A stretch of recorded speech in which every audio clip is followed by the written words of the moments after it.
বগুড়ায় অতিরিক্ত মুনাফার লোভ দেখিয়ে শত শত গ্রাহকের টাকা হাতিয়ে উধাও 3টি প্রতিষ্ঠান।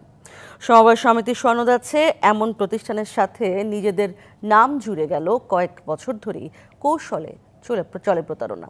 সেই ফাঁদে পা দিয়ে শত শত মানুষ এখন সর্বশান্ত। সমবায় প্রশাসন কিংবা পুলিশের সহযোগিতা না পেয়ে বিপাকে ভুক্তভোগীরা।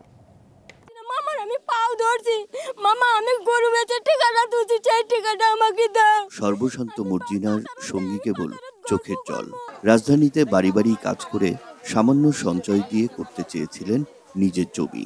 তিল তিল করে সঞ্চয়ের পুরো টাকা নিয়ে লাপাত্তা সমিতির লোকজন। একই অবস্থা বাগবাড়ি মশিপুর ইউনিয়নের কয়েকটি গ্রামের শতাধিক স্বল্প আয়ের মানুষের, যাদের কেউ মাঝি, কেউ রিক্সা চালক, কেউ বা কৃষক। বেশি মুনাফার আশায় এসব মানুষ বছরের পর বছর ধরে সমিতিতে জমিয়েছিলেন 2 থেকে 10 লাখ কিংবা তারও বেশি টাকা।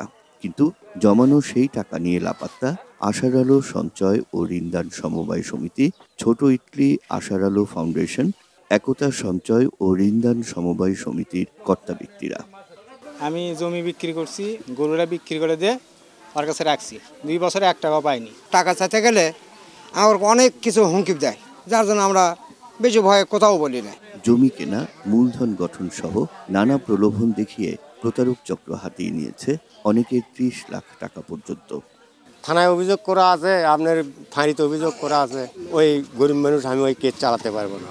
ওদের যে স্ট্যাম্প আছে 100 টাকার স্ট্যাম্প, এই স্ট্যাম্পে তো কোনো কাজ হবে না, এই জন্য আমরা কেস করি নাই। এখন সরকারের কাছে আমরা এই আবেদন করছি, টাকাটা যাতে আমাদের উদ্ধার হয়, গরিব মানুষ।